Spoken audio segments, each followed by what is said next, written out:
Si Dance at ang liwanag ng gubat, Bahagi 1, ang simula ng lihim.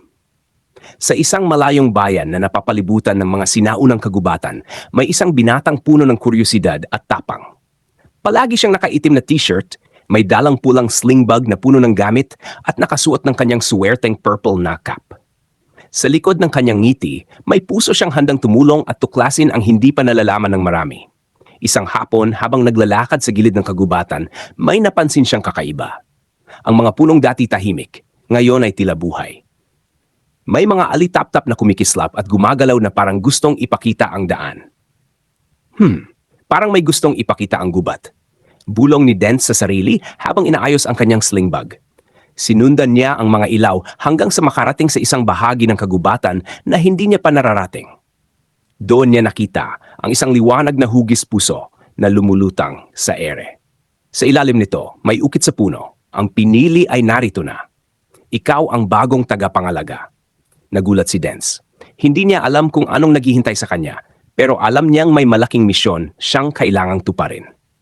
At doon nagsimula ang mahiwagang pakikipagsapalaran ni Dance. Ang lihim ng diwata ng gubat.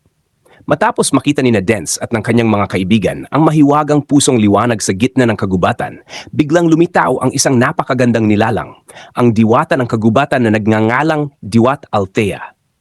Siya'y may makinang napakpak, kasuotang yari sa mga dahon at mga mata na tila may taglay na kapayapaan. Diwat Althea, aking mga bisita, kayo ay tinawag ng kagubatan. Ang pusong liwanag na inyong nakita ay ang puso ng kalikasan, isang sinaunang kapangyarihan na kayang magpanumbalik ng balanse sa mundo. Ngunit may babala siya. Hindi lang sila ang nakakakita ng liwanag. May nilalang ding naghahangad na angkinin nito para sa kasamaan. Ang madilim na nilalang na kilala sa pangalang Malagim, isang makapangyarihang anino na minsang itinaboy sa kailaliman ng kagubatan. Ang misyon ay malinaw. Kailangang protektahan ni Dance at ng kanyang mga kaibigan ang puso ng kalikasan bago ito maagaw ng kasamaan. Bawat isa sa kanila ay binigyan ng regalo ng diwata. Si Dance ay binigyan ng kaluban ng liwanag, isang tagapagtanggol ng mga kaibigan. Si Lyra ay tumanggap ng amuleto ng hangin para sa bilis at katalinuhan. Si Iggy ay tinuruan ng salitang lihim ng mga hayop. At si Maya ay pinuspos ng kapangyarihang gumising sa kalikasan.